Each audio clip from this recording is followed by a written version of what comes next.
المنار المنار المنار المنار المنار المنار المنار اے امین علم و فن، اے حکمتوں کے انجمن، تجھ پہ نازاں ہے چمن، تجھ پہ نازاں ہے چمن۔ السلام علیکم ورحمۃ اللہ وبرکاتہ۔ الحمد للہ وکفی والسلام علی عباده الذین اصطفى اما بعد۔ قال اللہ تعالی فی القرآن المجید کما ورد فی سورة البقرہ، فاعوذ باللہ من الشیطان الرجیم، بسم اللہ الرحمن الرحیم۔ وَإِن كُنتُمْ فِي رَيْبٍ مِّمَّا نَزَّلْنَا عَلَىٰ عَبْدِنَا فَأْتُوا بِسُورَةٍ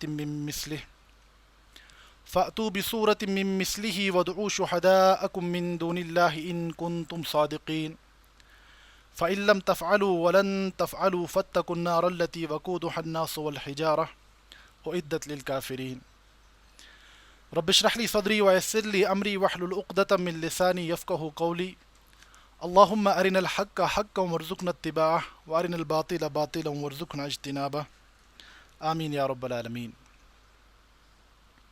سب سے پہلے المنار جموں کشمیر کے نئے تعلیمی سال میں آپ سب کا خیر مقدم کرتا ہوں، اور ہم اس بات پر اللہ کا شکر ادا کرتے ہیں کہ کووڈ-19 جیسی عالمی وبا کے بعد ایک اور مرتبہ ہمیں یہاں پر ایک دوسرے کے ساتھ مل بیٹھ کر شرعی علوم کو پڑھنے اور پڑھانے کا موقع فراہم ہو رہا ہے۔ تو ہر حال میں ایک بندے کو اللہ رب العزت کا شکر ادا کرنا چاہیے اور اپنی زندگی کے اوقات کو درست سمت میں استعمال کرنا چاہیے۔ تو بہرحال یہاں اس وقت جو سبجیکٹ، جو موضوع میں آپ کو پڑھانے والا ہوں وہ علوم القرآن ہے، اور علوم القرآن کے حوالے سے جس متن کو منتخب کیا گیا ہے اس کا نام ہے سلالۃ المفتاح۔ تو متن اور اس نظم کے لکھنے والے جو ناظم ہیں ان کا تعارف اور براہ راست کتاب کی طرف آنے سے پہلے کچھ تمہیدی باتیں یہاں پر آپ کے سامنے بیان کرنا ضروری ہے۔ تو سب سے پہلی بات، بطور مسلمان ہم اس بات پر ایمان لاتے ہیں کہ اس دنیا کا ایک خالق ہے، اور وہ خالق انسان کو بھی اسی نے بنایا، اور انسان جس کائنات میں رہتا ہے اس کو بھی اللہ نے ہی بنایا ہے۔ اب ایک نظریہ خالق کو ماننے کا ہے، اور دنیا میں بعض لوگ ایسے بھی ہیں جو خالق کے وجود کا انکار کرتے ہیں، یعنی جو دنیا کو ایک حادثہ قرار دیتے ہیں، چانس قرار دیتے ہیں۔ اور بعض لوگوں کے نزدیک یہ بھی تصور پایا جاتا ہے کہ اس دنیا کا ایک خالق تو ہے، لیکن خالق کی حیثیت ایک بلائنڈ واچ میکر کی طرح ہے، یعنی اس نے ایک بار اس کائنات کو بنایا، اس نظام کو شروع کیا، لیکن اس کے بعد اس کائنات کے نظام میں مسلسل تصرف نہیں ہے۔ یعنی ان کا یہ ماننا ہے کہ ایک خالق تو ہے، لیکن اس نے دنیا کو بنایا، انسان کو بنایا، باقی مخلوقات کو بنایا، اور اس کے بعد آزاد چھوڑ دیا۔ اب خالق کی یہ کوئی منشا نہیں ہے کہ بندے اس کی عبادت کرے یا ہر چھوٹے بڑے معاملے میں خالق کی مرضی پر عمل پیرا ہوں۔ تو بنیادی طور پر 3 قسموں کے لوگ پائے جاتے ہیں: ایک خالق کو ماننے والے اور خالق کی ماننے والے، دوسرے خالق کا مطلق انکار کرنے والے، اور تیسرا خالق تو مانتے ہیں لیکن مدبر نہیں مانتے۔ بات سمجھ آئی؟ تو بطور مسلمان ہمارا یہ ایمان ہے کہ اللہ رب العزت نے نہ صرف کائنات کو بنایا، بلکہ اس کائنات کے ذرے ذرے پر اگر کسی کی قدرت ہے تو وہ اللہ کی ذات ہے۔ اللہ نے انسان کو بنایا، اور بنا کر آزاد نہیں چھوڑا، بنا کر بلا وجہ دنیا میں نہیں چھوڑا، بلکہ ایک خاص مقصد کے تحت انسان کو دنیا میں بھیجا گیا ہے۔ اسی لیے اللہ رب العزت، اگر ہم دیکھیں قرآن کے حوالے سے، ایک تو ہے تھیوری آف ایولیوشن، جو دنیا کا نظریہ ہے کہ انسان یعنی بطور ایولیوشن، یعنی ایک ایولیوشنری پروسیس سے ہو کر یعنی اس سطح پر پہنچ گیا ہے۔ دوسرا ہے کریشن کا تصور، کہ اللہ نے انسان کو بنایا، انسان کو بطور ایک بامقصد تخلیق بنایا، اس کے بعد زمین میں بھیجا لیبلوکم ایکم احسن عملا، تاکہ اس بات کا امتحان لیا جائے کون لوگ اعمال میں سب سے بہترین ہیں، تاکہ جب دنیا کا اختتام ہو، جنت اور جہنم کا فیصلہ ہوگا تو وہ میرٹ کی بنیاد پر ہوگا۔ اس وقت کوئی انسان یہ کہنے کی پوزیشن میں نہیں ہوگا کہ مجھے ناحق خدا نخواستہ جہنم میں بھیجا گیا ہے اور کسی کو بلا وجہ جنت میں بھیجا گیا ہے۔ تو اللہ نے انسانوں کو بنایا، اس کے بعد انسانوں کی زندگی کو ایک درست سمت دینے کے لیے انسانوں کے ساتھ ہدایت کا وعدہ کیا۔ فَإِمَّا يَأْتِيَنَّكُم مِّنِّي هُدًى فَمَن تَبِعَ هُدَايَ فَلَا خَوْفٌ عَلَيْهِمْ وَلَا هُمْ يَحْزَنُونَ۔ اے انسان، ہم تم کو دنیا میں بھیجیں گے اور دنیا میں رہ کر تمہارے امتحان میں تمہاری رہنمائی بھی فرمائیں گے، یعنی انبیاء کا سلسلہ شروع کریں گے۔ تو ہم یہ بات جانتے ہیں کہ ابتدائی زمانے سے ہی سیدنا آدم کے اس زمین پر قدم رکھتے ہی اللہ رب العزت نے انسانوں کے لیے اپنی مرضی کے دروازے، اپنی مرضی اور جن چیزوں میں اللہ کی یعنی نافرمانی کا جو راستہ ہے اس کو بالکل حق و باطل کے راستے بالکل واضح کر کے بتائے۔ اور ہر زمانے کے لوگوں کے لیے اللہ نے پیغمبروں کو بھی بھیجا، اور پیغمبروں کو ایسی دعوت لے کر بھیجا گیا جس کے ذریعے سے اس زمانے کے لوگوں پر حجت تمام کی گئی۔ اللہ قرآن میں فرماتے ہیں رسولا مبشرین و منذرین لئلا یکون للناس علی اللہ حجت بعد الرسل، ہم نے اپنے انبیاء کو بھیجا بشیر و نذیر بنا کر، خوشخبری دینے والے اور آگاہ کرنے والے بنا کر، تاکہ پیغمبروں کے آنے کے بعد انسانوں کے پاس کوئی حجت باقی، کوئی کل کو یہ نہ کہہ سکے کہ میں حق پر عمل کرتا لیکن میں حق کو جاننے والا نہیں تھا۔ تو اللہ نے ہر زمانے میں ہر کسی قوم میں پیغمبروں کو بھیجا اور پیغمبروں کے ذریعے سے حق و باطل کا راستہ واضح کر کے دکھایا، اور اتنی واضح دعوت انبیاء نے دی کہ لوگوں پر حجت تمام ہو گئی۔ اب انبیاء کی دعوت کا ایک یعنی خاصہ یہ ہوتا تھا کہ اس زمانے میں اور جس قوم میں انبیاء مبعوث ہوتے تھے وہاں پر جس طریقے کا علم عروج پر ہوتا تھا اسی قسم کا معجزہ انبیاء کو عطا کیا گیا۔ معجزہ اللہ کی حجت کا آخری سامان ہوتا ہے، یعنی مکمل طور پر انسانوں کے پاس انکار کرنے کی کوئی صورت باقی نہیں رہتی۔ ہم قرآن کی آیات سے اور تاریخ سے یہ جانتے ہیں کہ قدیم بابل میں جہاں پر موسیٰ علیہ السلام کو بھیجا گیا اور جو بنی اسرائیل کا مسکن تھا، تو وہاں پر سحر، جادوگری یعنی عروج پر تھی۔ اب اللہ رب العزت نے ان لوگوں کو ہدایت دینے کے لیے انبیاء علیہ السلام کا سلسلہ شروع کیا، جن میں اولو العزم یعنی جو نام سب سے اونچا ملتا ہے سیدنا موسیٰ علیہ السلام کا، اور موسیٰ علیہ السلام کی تائید ان معجزات سے کی گئی جن کا تعلق اسی علم سے تھا جو اس قوم میں عام تھا۔ ٹھیک ہے، تو ہم جانتے ہیں کہ ایک سانپ کا اژدہے میں تبدیل ہو جانا یہ بالکل ایک خلاف معمول، خلاف عادت بات ہے۔ اب دیکھیے یہاں پر معاملہ یہ ہوتا ہے، اگر مقابلہ یعنی دو برابر والے لوگوں کے درمیان ہو، آپ ایک لنگڑے اور ایک تیز رفتار دوڑنے والے کسی انسان کے درمیان مقابلہ کروائیں گے تو یہ مقابلہ نہیں مذاق ہوگا۔ مقابلہ تب ہوگا جب دونوں یعنی ایک برابر سطح پر ہوں، برابر قوت رکھنے والے ہوں، اس کے بعد ان کے درمیان کوئی مقابلہ کروایا جائے۔ اسی لیے اللہ رب العزت نے جب بھی انبیاء کے ذریعے سے معجزات کے ذریعے حجت قائم فرمائی تو اسی علم میں، اسی فن میں معجزہ دکھایا گیا جو اس قوم کی مہارت ہوا کرتی تھی۔ اسی طرح اگر ہم دیکھیں قدیم یونان میں جو علم سب سے زیادہ ترقی عروج پر تھا وہ کیا تھا؟ وہ طب کا علم تھا۔ آج بھی ہم طب یونانی دنیا میں ابھی بھی معروف ہے۔ تو طب کا علم ایک علم تو ہے، لیکن اس کی ایک انتہا ہے کہ جہاں پر روح اور جسم کا رشتہ ختم ہو جاتا ہے وہاں پر اس طب کا رشتہ بھی ختم ہو جاتا ہے۔ تو لیکن مسیح علیہ السلام کو ایسے معجزات عطا کیے گئے جہاں پر ایک مردے کے اندر دوبارہ سے جان ڈالی گئی۔ تو اس زمانے کے اطباء یہ بات کہنے پر مجبور ہو گئے کہ یہ انسان کی طاقت والی کا کام نہیں ہے بلکہ یہ اللہ کی تائید کا نتیجہ ہے۔ اسی طرح اللہ نے جب انسانوں کے لیے اپنے آخری پیغام اور آخری رسول صلی اللہ علیہ وسلم کو بھیجنے کا ارادہ فرمایا تو ان کی تائید بھی ایک ایسے عظیم معجزے کے ذریعے سے کی گئی جو معجزہ ہمیشہ باقی رہنے والا ہے، اور وہ معجزہ قرآن کا معجزہ ہے۔ تو انشاءاللہ قرآن معجزہ کیوں ہے، کس بنیاد پر ہم کہتے ہیں کہ یہ اللہ کے ذریعے سے قائم کردہ حجت ہے، اس کو ہم انشاءاللہ آگے چل کر مستقل ابواب میں دیکھیں گے۔ فی الحال جو بات میں یہاں سمجھا رہا ہوں کہ اللہ کے نبی صلی اللہ علیہ وسلم جن کو رب اللہ تعالیٰ نے تمام انسانوں اور ہر زمانے کے لیے پیغمبر بنا کر بھیجا، ان کی تائید ایسے معجزے کے ذریعے سے کی گئی جو ہر زمانے کے لوگوں اور ہر کسی قوم کو مطمئن کر سکے۔ تو معجزے کا تقاضا ہی تو یہی ہے نا کہ وہ اپنے مخاطب، اپنے سامع پر حجت قائم کر سکے۔ اب قرآن جب دیا گیا تو قرآن کے اندر بھی لازماً یہ وصف ہونا چاہیے کہ وہ ہر زمانے کے لوگوں کو، اپنے مخاطبین سامعین کو مطمئن کر سکے۔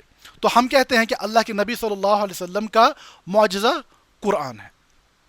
اب قرآن لے کر رسول اللہ صلی اللہ علیہ وسلم آئے، اپنی قوم کی جانب آئے، قرآن کو سمجھایا، قرآن پر عمل کر کے دکھایا، قرآن کے ذریعے سے ایک نئی تہذیب تعمیر کر کے دکھائی۔ اب اس کے بعد یہ معجزہ ہمیشہ رہنے والے لوگوں یعنی قیامت تک آنے والے لوگوں کے لیے باقی رکھا جائے کہ ہم بھی قرآن کے اعجاز کو، معجزے کو اسی طریقے سے سمجھ پائیں جیسے اللہ کے نبی صلی اللہ علیہ وسلم کے زمانے میں سمجھا گیا۔ اس کے لیے اللہ نے انتظام فرمایا کہ لوگوں میں سے ہی بعض لوگوں کو اختیار کیا گیا جنہوں نے قرآن کے الفاظ، قرآن کے معنی کی حفاظت اللہ رب العزت کی مشیت کے تحت فرمائی۔ تو یہ جو یہاں پر جو علوم کا سلسلہ پڑھایا جاتا ہے، چاہے وہ آپ علم العقیدہ پڑھیں، چاہے آپ اصول الحدیث کو پڑھیں، علوم القرآن کو پڑھیں، عربی لغت کو پڑھیں، بنیادی طور پر ہم سب کا ہدف کیا ہے؟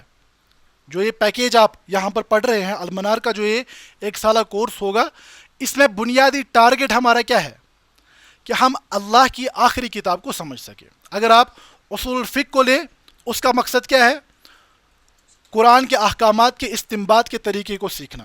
اصول الحدیث کو اگر آپ لیں، اللہ کے نبی صلی اللہ علیہ وسلم نے جس طرح قرآن کو سمجھایا وہ ہم درست معیارات کے ماتحت سمجھے۔ عربی لغت کو لیں، قرآن عربی زبان میں نازل ہوا ہے۔ علوم القرآن کو لیں تو علوم القرآن بھی قرآن کو براہ راست سمجھنے کا ایک ذریعہ ہے ہمارے پاس۔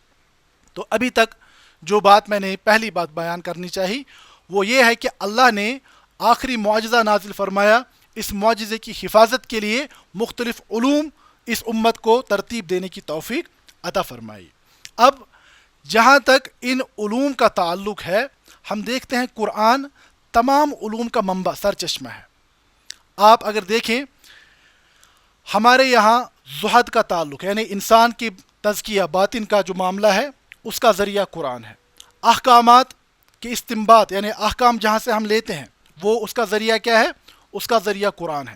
ہمارا عقیدہ، ہمارا دنیا کو دیکھنے کا جو نظریہ قائم ہوتا ہے وہ قرآن کی روشنی میں ہی ہوتا ہے۔ تو ہم یہ کہیں گے قرآن تمام علوم کا منبع اور سرچشمہ ہے۔ لیکن اب یہ کہ علوم کی تحصیل کو آسان بنانے کے لیے، آپ قرآن کو سمجھنے کی جو ٹولز ہیں وہ آسان ہو جائے، اسی لیے ان علوم کو الگ الگ منقسم کیا جاتا ہے۔ ہم کہتے ہیں اصول الفقہ یہ ایک علم ہے، علم العقیدہ ایک علم ہے، اسی طرح لغت ایک علم ہے، علوم القرآن ایک علیحدہ علم ہے، لیکن یہ سب مل کر ایک ہول بناتے ہیں، یعنی قرآن کو سمجھنے کا ایک طریقہ ہمارے پاس آتا ہے۔ اب علوم کو یعنی منقسم کرنے کے لیے یا ایک علم کو دوسرے علم سے یعنی ممیز فرق کرنے کے لیے علماء کہتے ہیں کہ 10 باتوں کا سمجھنا ضروری ہے۔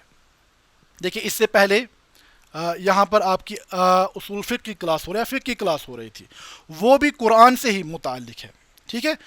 عقیدہ کی کلاس ہوگی، وہ بھی قرآن سے ہی متعلق ہے۔ لیکن اب جب ہم ان کو الگ الگ ڈومینز میں تقسیم کرتے ہیں تو اس تقسیم کی بنیاد سمجھنے کے لیے علماء یہ بیان کرتے ہیں کہ 10 چیزوں کا سمجھنا ضروری ہے۔ تو وہ 10 چیزیں کیا ہیں؟ مصر کے ایک مشہور عالم محمد ابن علی الصبان رحمہ اللہ، جن کی وفات 1206 ہجری میں ہوئی، تو وہ فرماتے ہیں ان مبادئ کل فن 10، بے شک ہر کسی علم کے جو بنیادیں ہیں وہ 10 ہیں۔ یعنی ایک علم کو دوسرے علم سے علیحدہ کرنے کے لیے، علوم کی کلاسیفیکیشن کے لیے 10 بنیادوں کا سمجھنا ضروری ہے۔ پہلا کیا فرماتے ہیں؟ الحد والموضوع ثم الثمرہ۔ پہلی بات ہے الحد، تعریف، ڈیفینیشن، ٹھیک ہے۔ دوسرا الموضوع، اس علم کا موضوع کیا ہے۔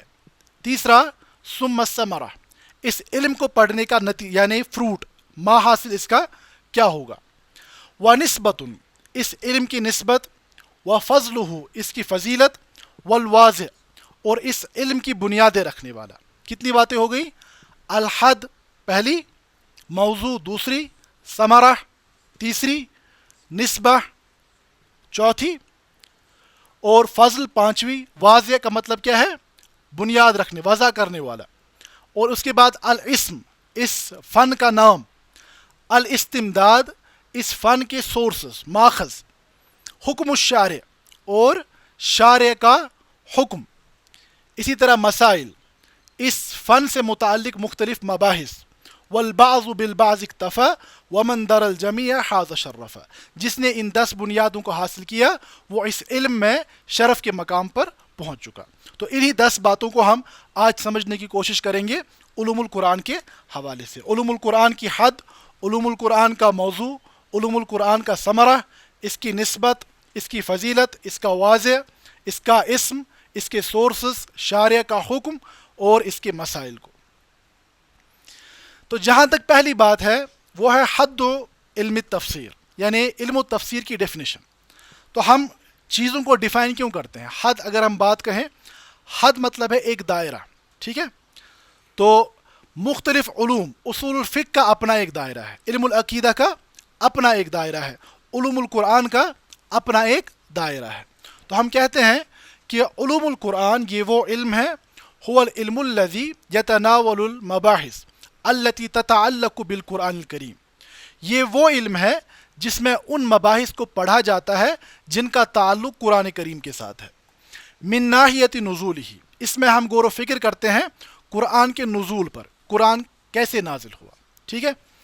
وجمعہ، قرآن کو جس صورت میں آج ہم اپنے پاس پاتے ہیں یہ تاریخ میں کیسے جمع کیا گیا. ہم کیسے یہ بات کہہ سکتے ہیں آج جو ہم قرآن پڑھ رہے ہیں یہ وہی قرآن ہے جو رسول اللہ صلی اللہ علیہ وسلم پر نازل ہوا تھا. وکتابتہ، قرآن کو اللہ نے لکھ کر تو نہیں بھیجا. تورات کے بارے میں ہم یہ بات جانتے ہیں کہ تورات کو بطور الواح اللہ نے لکھ کر بھیجا، لیکن قرآن کو لکھنا یہ کب شروع ہوا، کس نے لکھا، کیسے لکھا گیا اور لکھنے کے کیا کیا بنیادیں تھیں. وقراءتہ، قرآن کی درست قراءت کا معاملہ. وتفسیرہ، قرآن کے معنی کو سمجھنے کا معاملہ. واعجازہ، قرآن کا معجزہ ہونا، یہ علمی بنیادوں پر ثابت کرنا. وناسخہ ومنسوخہ، قرآن کی ناسخ کون آیات ہیں، منسوخ کون آیات ہیں. ودفع الشبہ عنہ، اور قرآن سے متعلق جو بھی شبہات، جو بھی سوالات ہوں وہ کس کا ڈومین ہوتا ہے؟ وہ علوم القرآن کے بارے میں. یعنی آج بھی اگر سوالات قرآن کی اتھنٹسٹی کے بارے میں کھڑے ہوں گے تو ہم اس مسئلے کو کہاں پر حل کریں گے؟ ہم اس مسئلے کو علوم القرآن کے دائرے میں آ کر حل کریں گے. تو سب سے پہلی بات علوم کے حوالے سے یہ بات سمجھنا ضروری ہے کہ جب ہم پڑھ رہے ہیں تو ہم کیا پڑھ رہے ہیں، ٹھیک ہے؟ تو ہم کہیں گے جو ہمارا یہ والا سبجیکٹ، یہ والا کورس ہے، اس میں ہم قرآن مقدس سے متعلق مختلف مباحث کو سمجھنے کی کوشش کریں گے، ٹھیک ہے؟ دوسری بات جو ہے موضوع، اس سبجیکٹ کا یا اس علم کا موضوع کیا ہے، ٹھیک ہے؟ اس کا سبجیکٹ کیا ہے. اگر ہم فزیکل سائنسز کی بات کریں وہاں پر اپنا ایک سبجیکٹ ہوتا ہے. اگر آپ بایولوجیکل سائنسز کی بات کریں تو وہاں پر اپنا ایک موضوع ہوتا ہے. اسی طرح اگر آپ فلسافیکل سائنسز کی بات کریں تو وہاں اپنا ایک دائرہ ہے. تو جہاں تک علوم القرآن جو سبجیکٹ آپ میرے ساتھ پڑھ رہے ہیں اس کا موضوع کیا ہے؟ اس کا موضوع جیسے میں نے بیان کیا القرآن الکریم، وہ مباحث جو قرآن کریم کو سمجھنے کا ملکہ ایک انسان کے اندر پیدا کرتا ہے.